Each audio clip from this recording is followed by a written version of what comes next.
Alors, on fait maintenant un petit peu de panier de Déborah. Ce qu'on fait, c'est que des introductions, hein, c'est très court, mais simplement pour avoir une idée de la structure du panier de Déborah. Et ensuite, si on met ça en atelier, eh ben, il y aura un atelier spécifique du panier de Déborah.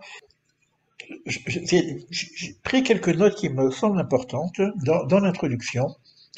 Il ne faut pas laisser ses pensées se distraire des paroles de la Torah et des choses saintes, de façon à devenir le séjour de la Shrina. Vous voyez que quand on rentre dans ce truc-là, il y a une certaine discipline. On ne peut pas étudier ces choses-là en disant, bon, on ne fait pas de la lecture, quoi. C'est pas de la lecture. Donc, je suis dans la Torah. Là encore, c'est la même chose que j'ai dit tout à l'heure.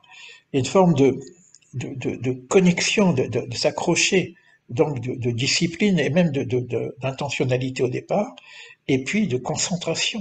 Donc, on ne peut pas, voilà, quelque part, il y a une exigence. Et en même temps, on va nous dire, attention, parce que comme on va travailler sur les midotes, d'ailleurs, on va travailler sur des valeurs. Eh ben, si je suis mal, je suis en colère, bah, laisse tomber, va te reposer, ne t'assois pas. Tu peux pas étudier. C'est le texte qui dit ça, hein. Si j'ai de la médisance, mais ne serait-ce même que pour les animaux, n'étudie pas. C'est pas ton truc. Va, fais ta vie. Et là, il y a une exigence parce que on va te proposer de ressembler au créateur. Alors tu peux pas venir avec tes gros sabots quand même. Tu vois? Donc, déjà, dès le départ, dans l'introduction, quelque part on dit, attends, mais t'es un menteur, toi. Qu'est-ce que tu fais là? Mais comment je suis? Ah oui, mais je dois travailler. On avait parlé de la parole. Parce que ça se ferme. On a parlé de la porte, hein, et du vin. Maintenant, c'est un autre niveau. On rentre dans une étude. Si je suis pas suffisamment clean, si je suis pas propre, ben, ça marchera pas. C'est pas la peine de faire ce genre d'étude si déjà, au fond de moi, il y a quelque chose qui est pas clair. Non, il faut éclaircir. Mais en fichier simplement, je sais que je suis pas clair. Parce que le travail est, mais je veux m'éclaircir. Je suis là pour m'éclaircir. Je veux me nettoyer, je veux améliorer ma condition pour être connecté avec mon âme, etc. Ok, à ce moment-là, ça peut marcher. Alors, il y a des livres qui ont été écrits parallèlement à ça, euh, qui s'appellent, un des disciples d'ailleurs, hein, de Cordovero, qui s'appelle Eliaou d'Alvidas, qui a écrit un livre très puissant qui s'appelle Reshit Chorma, le commencement de la sagesse. Et le commencement de la sagesse, ce qui est dans Chorma, c'est Chorma, hein, c'est Hirat Hashem, c'est la crainte d'Hachem. Donc, encore Hachem.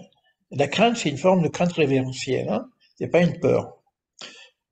Mais c'est quand même une certaine crainte. C'est-à-dire que la notion de cet amour qui est au-dessus, mais Réchit Rochma, ça commence par je dois être propre, je dois faire attention, peux pas venir, voilà, c'est une certaine exigence de propreté à l'intérieur. Il y a des livres sur ça, hein, comme Messilat Echarim, La Voix des Justes, etc., qui nous donnent des instructions. Alors le problème que nous avons maintenant, c'est que les outils qu'on nous propose souvent sont des outils qui sont dans le judaïsme, au niveau des mitzvot. Alors, les valeurs sont pas des mitzvot, sont des valeurs de comportement, d'attitude, etc. Quand on ouvre le livre, hein, c'est un traité d'éthique consacré à la signification kabbalistique. Alors, c'est pas de l'éthique pure, c'est pas l'éthique d'Aristote ni de Spinoza. Dans la mesure, bien que Spinoza, il y a des éléments kabbalistiques quand même chez lui, hein, bon, on ne sait pas, on le voit pas, mais c'est une kabbale. C'est intéressant là ce que je vais dire maintenant par rapport à ce qu'on a dit tout à l'heure, hein. Il faut presque réécouter l'heure qu'on a passée pour comprendre ce que je dis. Spinoza, il a écrit un livre sur l'éthique. Mais quel est le problème? Quel est le problème avec Spinoza, à votre avis? Par rapport à ce on a dit tout à l'heure. Il a Là, on perdu parle Hachem. exactement. C'est l'éthique Elohim. C'est pour ça qu'il y a une pronom Dieu nature. D'accord? Donc on a une véritable cabale, mais c'est une cabale qui est euh, émanantiste, on dit en même temps, quoi. Hein. À la limite, c'est que c'est Dieu, c'est la nature. Il n'y a pas la transcendance Hachem. Donc ici, on nous dit, ok, c'est bien de l'éthique, mais dans une signification kabbalistique, qui applique la doctrine de l'imitation de, pas Elohim, Hachem. Et c'est différent, c'est puissant parce que le développement personnel, quand on regardait aujourd'hui l'écologie, etc., même la jeunesse, moi-même, on veut se, on va se rapprocher de la nature, on va manger sain, on va trouver des communautés de lumière, etc., toujours dans la notion de la nature. Parce que la nature est belle, etc. Mais là, on ne nous dit pas ça. C'est-à-dire que Manitou, on dit qu'on est un être de nature, mais on doit dépasser la nature. On doit transcender la nature. Parce qu'on a cette double dimension humaine, dimension terre et ciel. Si je vais au maximum de la terre, j'arrive à la nature. Et beaucoup de gens, vous regardez, la plupart des gens qui font du développement personnel, etc., c'est la vie saine, etc., la vie de la nature, donc l'écologie, c'est très beau, c'est nécessaire, mais c'est pas suffisant. Si je touchais ce niveau-là, quand on a parlé même de l'aïmouna, c'est beaucoup plus, c'est quelque chose qui touche la transcendance. C'est pour ça qu'il dit c'est l'imitation de Hachem, et non pas de la nature. Donc on va dépasser la nature. Ça veut dire quoi? Ressembler, justement. Dmout. À quel, et c'est quoi Dmout? Mais Dmout de qui? Ressembler à qui? Alors là, regardez maintenant, si je prends le Dmout qui n'est plus au niveau du corps, c'est plus la forme corporelle, mais on est dans les valeurs. Il y a deux façons de ressembler. C'est marqué Naasé Adam, faisons un homme. Mais c'est au pluriel. Alors il y a plein de questions qui se posent sur ce pluriel. Pourquoi faire, pourquoi un pluriel?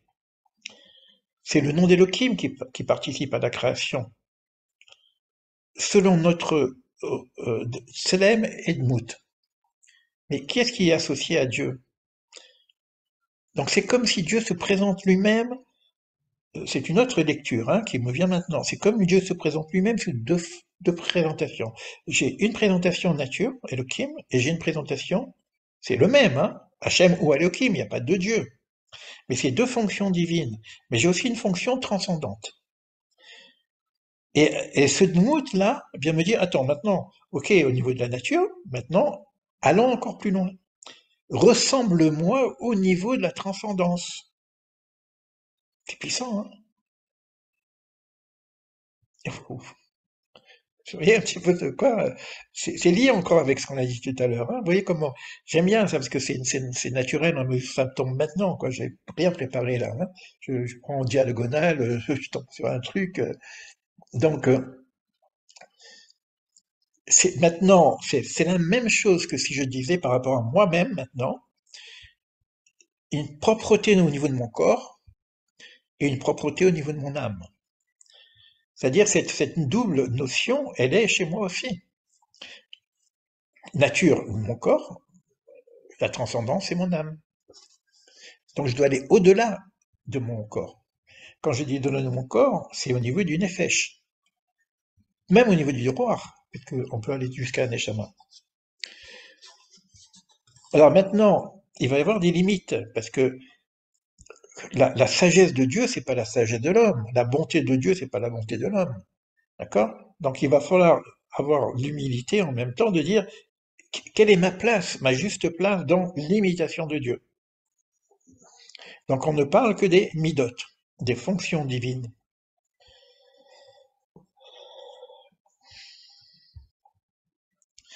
C'est vrai que bon, Spinoza, on aura peut-être à comprendre. Moi, je ne veux pas réhabiliter. Il y a des gens qui s'occupent de ça. Il y a des associations aujourd'hui qui veulent réhabiliter Spinoza pour dire bon, son erreur n'est pas si grave que ça, parce que ce qu'il dit, c'est juste. Le problème, c'est qu'il a été restrictif. C'est comme Freud. Ce qu'il dit, c'est pas faux. La libido, tout ça. Viktor Frankl, il dit un géant sur un nain sur les épaules d'un géant va plus loin. D'accord? On peut dire que Spinoza, c'est un géant, mais il est resté sur la partie basse de l'être. L'éthique, la beauté, tout ça, la beauté. Mais c'est la Grèce, c'est pareil. La Grèce, la philosophie, c'est magnifique. On peut apprendre plein de choses, mais on est dans une dimension immanente. On voit bien d'ailleurs les Grecs, c'est beaucoup sur la beauté, les choses comme ça, l'art, la technologie, l'existentiel. Donc il y a quelque chose qu'il faut. Mais ne peut pas fonctionner sans l'autre. Moi souvent je dis, bon, vous voulez de l'essentiel, il faut de l'existentiel. Vous voulez de l'existentiel, il faut de l'essentiel. Vous voulez améliorer votre corps, il faut l'âme. Vous voulez améliorer l'âme, il faut le corps. Après, certainement, moi j'y crois à ces choses-là, hein, que si on arrive à se connecter dans cette connexion, le crochet encore, hein, le corps va plus fonctionner de la même façon.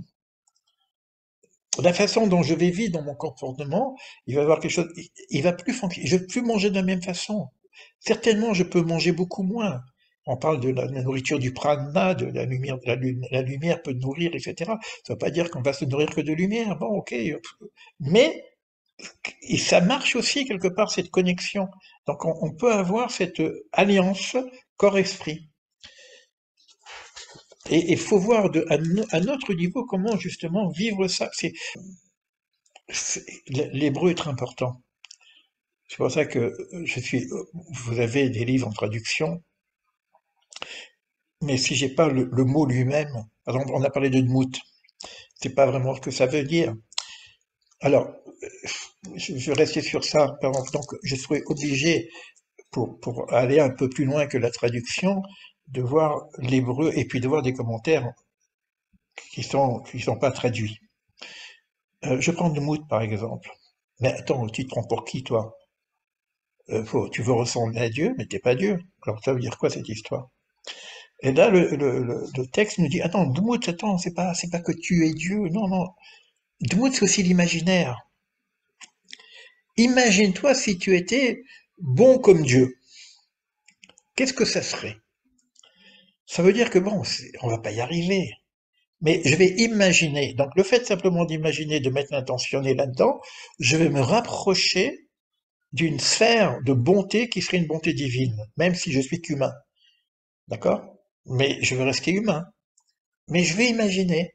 Donc je vais travailler sur mon imaginaire. On est en plein dans le rêve éveillé dirigé, tu vois. Donc on travaille sur l'imaginaire de façon à ce que mon espace inconscient puisse voir que c'est quelque part, il faut que... Bon, ok, c'est que l'imaginaire. On va pas y arriver. Mais on va gagner en degrés. C'est ça le moonwood. Mais ça, je peux l'avoir que dans l'hébreu. Moi, j'aime bien. Ça ramène quand même un peu d'humain dans notre histoire, quand même. Alors maintenant, on va donner un petit truc, pas plus, pas très longtemps, sur Tiferet, sur la notion du cœur, et après on terminera notre séance avec une petite méditation d'intégration et de guérison en même temps. Alors je devrais demander à Sechel de nous dire quelque chose sur Tiferet, hein. Alors, je voulais juste dire quelque chose parce que je crois que c'est très proche de cette clé qu'on cherche. Il y a marqué donc on parle de l'enseignant, hein. Celui qui se rabaisse et enseigne la Torah par amour pousse la Tiferet à s'incliner vers ses disciples et à leur procurer ses flux. C'est pourquoi l'homme sera affable envers ses élèves et il leur enseignera autant qu'ils pourront absorber. Par ce mérite, la Tiferet s'épanchera vers les prétendants à la sagesse de l'Éternel. Ils seront gratifiés selon leurs aptitudes. Ouais, selon l'aptitude. Vous voyez que c'est très puissant quand même, hein. Très très puissant. Et que c'est pour ça que quand je parle de la clé, de la porte, qu'est-ce qu'on peut, etc., c'est qu'à partir du moment où moi je rentre dans ce truc-là, c'est simple, c'est qu'il parle de l'enseignant. Il y a un engagement. C'est-à-dire je dois vivre un petit peu ce que je dis, et en même temps voir quelle mesure en fonction de la capacité de recevoir de l'autre. C'est pas évident tout ça, hein. On est dans une pédagogie assez exigeante en même temps, quoi. C'est c'est c'est c'est c'est- c'est lourd de sens, hein. Très très lourd de sens. Bon, mais bon, on avance quand même.